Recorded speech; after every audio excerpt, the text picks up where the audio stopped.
Let's talk about why you need a specific bike for trainer. One of my friends told me that he and his wife riding bikes, but they have different group set. One have 12 speed and one have 11 speed.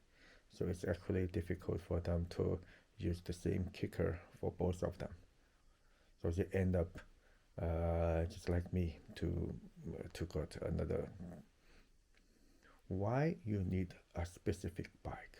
Because in most of the cases, if you put your road bike on a trainer, it will have some disadvantages. One of the disadvantage is like the gear ratio. Yes, the gear ratio. You have the double chainring in the front. If my road bike has 34 in the front, but I never find any of them is good to ride on Zwift, especially on Zwift.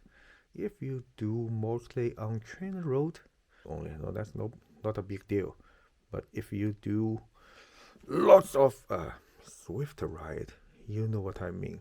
You feel the big ring is too big, the small ring is too small. You just need something in the between.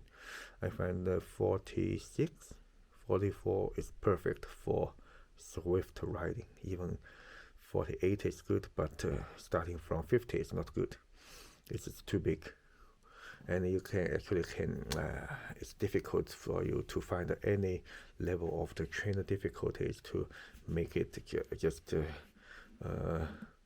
to make the heel to be just really like a heel. But if you put us relatively in the middle of the range of the chain ring, it's good. So let's do this part, to the real part of the bike. If I'd prefer to use, if you can, I actually like rim brakes very much, but I would like my bike on the trainer use a slow axle. It feels really much solid. To the gear, you can use 10 speed, 11, 12, electric, mechanic, no problem. That's all no problem. I think 10 speed is pretty enough for a trainer. Here use a Shimano R7000 over here. You can see that I didn't really put the gear cable into the gear housing. Yes, I'm testing this. I feel that the gear cable is actually if it's a one-piece gear cable, it just feels more solid. To the handlebar, I'm using a gear bar here. I used to use a flat bar. That's also okay. And I have a touring bar here. I actually do not really like it. I might put it on outside bike for touring, for touring. I think it's good for outside, not really good for inside. Why you need a bar? It's specific for this bike. I mean, not this bar, actually the position. We are not pro cyclists. We are recreational cyclists. So time is always limited for us. And years by years, you will find that you've been already spending too much time on cycling.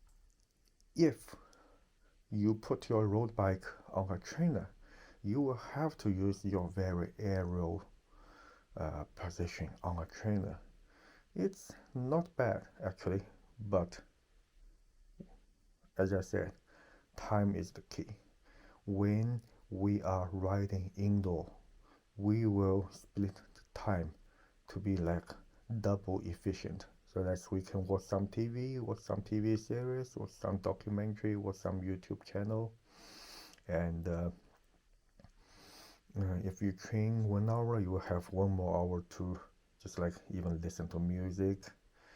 watch TV or something else. So that will make your training time just double efficient. So you actually do not need a very aerial position. You need a little bit upright position. So that's why you don't put your road bike on a trainer. You need another position on the trainer. Will say I do not like the aerial position on trainer because I cannot do a lot of other things. If I need to do other things, I need a position so that I can just be more vertical. Then let's come to this. It's just a piece of wood. I will put my bike sitting on a piece of wood. Why is it? It's just so compact. It saves me a lot of space. And it feels very solid. If you have a tire underneath, it will be just feel a little bit bumpy. It's just have like a damper effect. It's actually not good. I do not like this feeling. But if you put a wood direct on the floor, it's just so solid. It's just like a stationary bike trainer. And the stand. I put everything in. It's just a regular bench. I take away one piece of wood from here. It just solves all the problems. If you have a wheel, it's not okay. But I don't have a wheel here. So I even have like 10 centimeters over here. How about the frame? Just pick any cheap frame, garbage frame. Someone just threw it out frame. Some whatever, just make it cheap because you have sweat. It will corrode. Whatever it is, steel, it will corrode. Aluminum, it will corrode. Carbon, yes, that's why you need to replace it because your carbon mostly will hit the road. And no brakes here. No brakes here. You just have no brakes here. No brake lever, so you never will be worried about like scratchy discs because you do not have this, and it will never hit the road, so you never need to consider how it performs on the road about the brake disc of the advantages. These things never happen. I use the Look KO pedal, I think Max 2. I really like the feeling of the needle bearings inside. I do not know Shimano has a needle bearing clipless pedal, but I just find the Look pedal is perfect for me. And if you do not really trust the power source from Kickr, which I do, or maybe I cannot say I do, but I will say it's rather accurate enough. You can just put a power meter in front.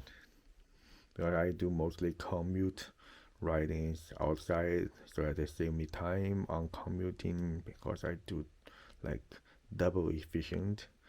I save time on commuting and I can collect even some junk miles if you say zone 2. Zone 2 is not always that bad, especially you do commuting. It still helps you a little bit. I will spend most of time if I say it's a training on the trainer, then so that I can save a lot of time in riding outside.